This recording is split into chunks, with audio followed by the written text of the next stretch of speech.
Hey guys, welcome back to my channel, and today we're going to be discussing Country Joe and the Fish. This is a band from the 1960s, psychedelic rock, San Francisco, same time, same era, same place as the Grateful Dead, Jefferson Airplane, Quicksilver Messenger Service, those types of bands. Country Joe and the Fish were not a very popular group, I guess legacy wise, but they were extremely important to the movement in San Francisco at the time in the 60s. And they also played a major role in Woodstock in 1969. So the music of Country Joe and the Fish is sort of a blend.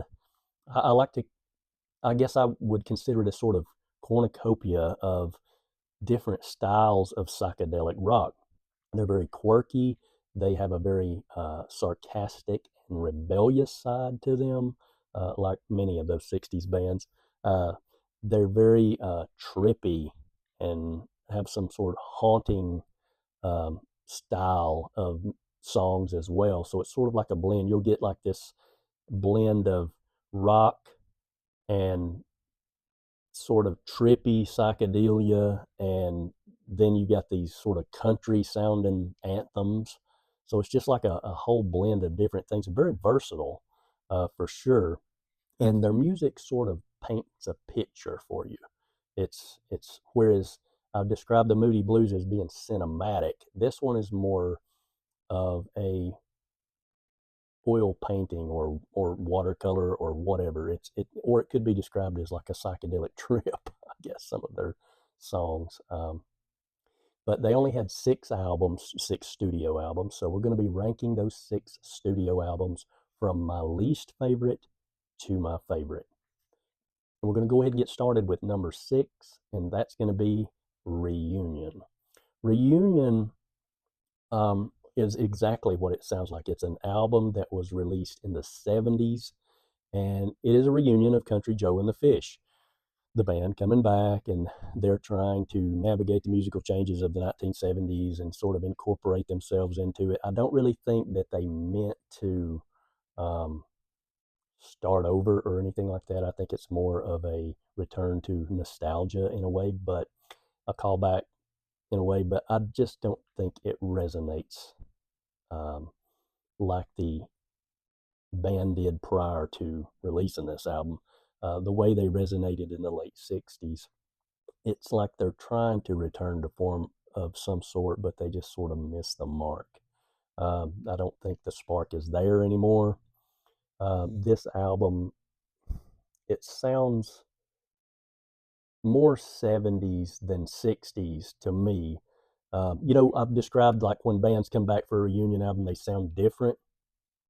That's kind of the way this album is for me.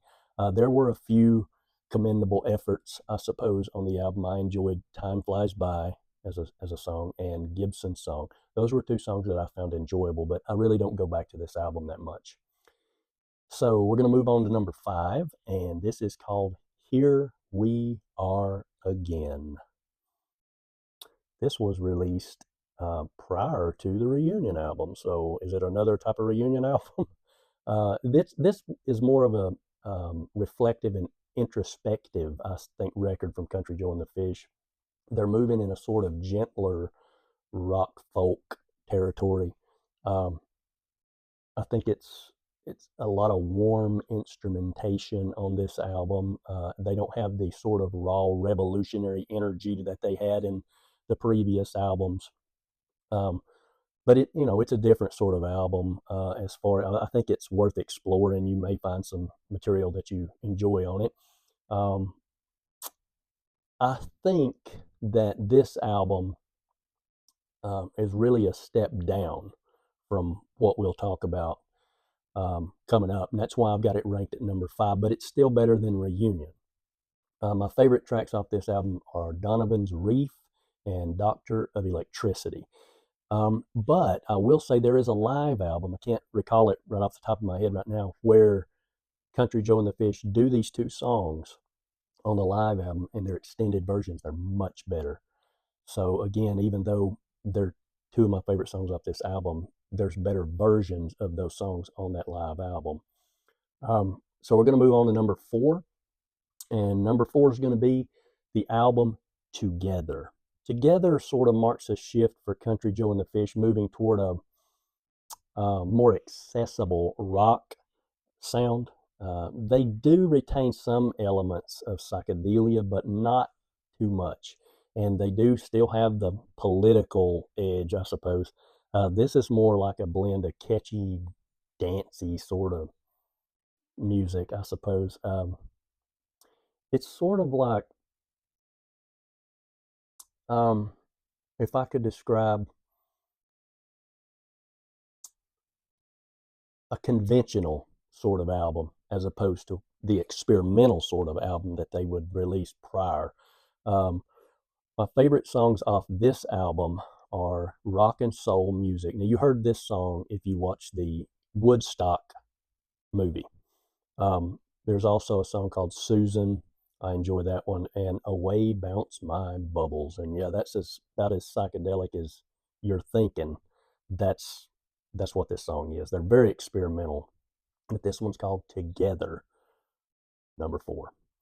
Coming in at number 3, this might be a bit controversial to Country Joe and the Fish fans, but it's the album I Feel Like I'm Fixin' to Die. So this is the sophomore effort by Country Joe and the Fish. And this album is the band at the height of their psychedelic powers.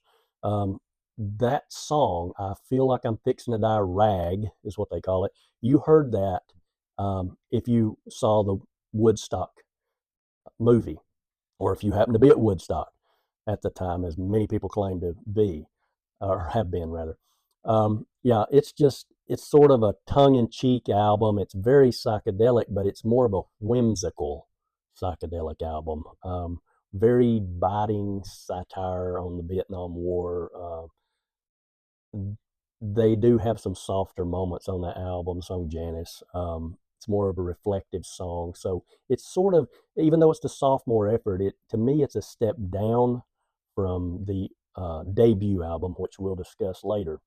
But again, they're blending sort of jaunty music, the humor in it, even though it's cynical or sarcastic humor mostly. And they do have a heavy dose of psychedelic experimentation on this album. Sometimes I really enjoy that, and sometimes I don't. It just depends on how a band can pull it off. Country Joe and the Fish have the ability to pull it off, but they don't always succeed in doing so. My favorite songs off this album are Pat's song. That's a very enjoyable song for me, very psychedelic song. Thursday is a great instrumental piece. Eastern Jam, I really enjoy that. I love it when these psychedelic bands have a little bit of an Eastern um, ingredient to their songs. It's a bit. It's not too much. They're not trying to be Ravi Shankar or anything, but they're adding just that little Eastern sound to it. I really enjoy that. And then I also enjoy Colors for Susan. That's a great psychedelic track as well. Very mellow psychedelic track there. Um, but Country Joe and the Fish, they also have, I meant to say earlier that they have what John Lennon described some of Paul McCartney's music as granny music. Country Joe and the Fish have a lot of granny music, and they have at least 2 granny songs on every album. And some people can enjoy it, some people don't like it. I enjoy some of it. Again, if it's done well, and some of it's just kind of, I'm like, I don't want to hear this. So I feel like I'm fixing to die rag at number 3. And to be honest with you, I never was crazy about that song anyway. So moving on to number 2. This album was released in 1970, actually, and it's called cjfish. Very creative title. Um, but this brings together different strands of Country Joe and the Fish's musical acumen, I suppose, into a cohesive album. I really enjoy the album. I really enjoy the production on this album as well. It sort of strikes a balance between their psychedelic roots and a more refined sort of rock sensibility, I suppose. It doesn't really, I don't suppose it really breaks new ground, so to speak, and it is later on in their career. But the album just sounds so good. It sounds so polished. The tone is very good. I think they really capture the Country Joe and the Fish sound, the legacy of the band. And so to me, it's my second favorite album. But I will say it has my favorite Country Joe and the Fish song on it. I love the song "She's a Bird." It sounds very Grateful Dead. This whole album, as a matter of fact, I refer to this album as their Grateful Dead album. It sounds really good. I loved the solo, um, the guitars and the guitar solos in this album. Just it really brings the Grateful Dead to mind, as far as I'm concerned. But like I said, I enjoy "She's a Bird." That's a very Grateful Dead sounding song. The baby song, "Silver and Gold." But my favorite song off this album is called "Return of Sweet Lorraine." And this is my favorite Country Joe and the Fish song of all time. So I just want to spend 1 minute to talk about this song.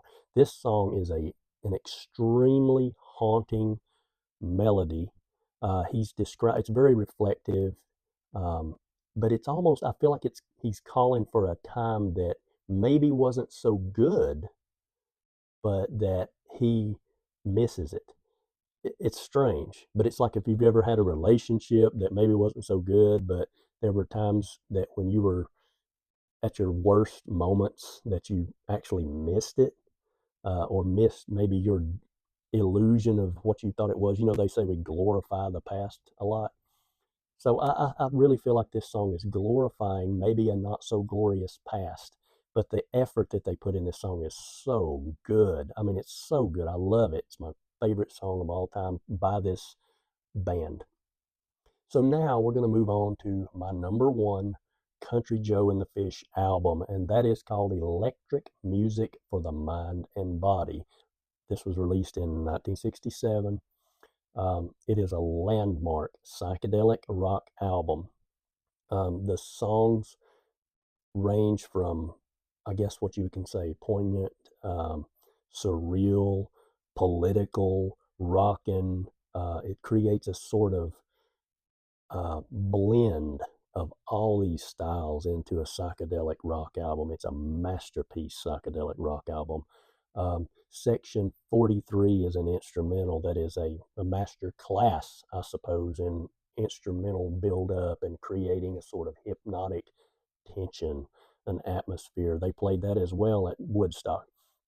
Um, Also, the instrumentals that Country Joe and the Fish do are very. I love those instrumentals. They're very psychedelic. They're very tight as far as the music's put together. I really enjoy the instrumentals probably more than I do songs with singing in them as far as they're concerned. But they have this knack of blending all these styles into their psychedelic sounds. It's wonderful. They also take protest stuff and psychedelic stuff and kind of slam it together. My favorite songs off this album, there's quite a few. Flying High, which is a hit song to me, is probably one of their best known songs. Not So Sweet Martha Lorraine, which is another well known song by Country and the Fish fans and psychedelic rock fans in general. Porpoise Mouth, Section 43, as I mentioned, was just a absolutely fantastic instrumental sound.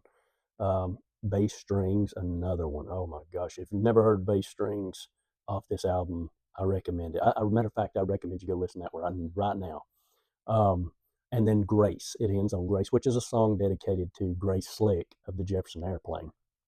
And the Country Joe and the Fish, they did that. They dedicated songs to different ladies. I know Janice had a song, and Grace, obviously. And so these are all wonderful songs off a landmark psychedelic album.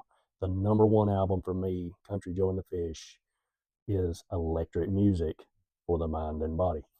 So that is my Country Joe and the Fish album rankings. I'd like to hear what you think of Country Joe and the Fish, or what you think of my rankings. And until next time, you guys take care.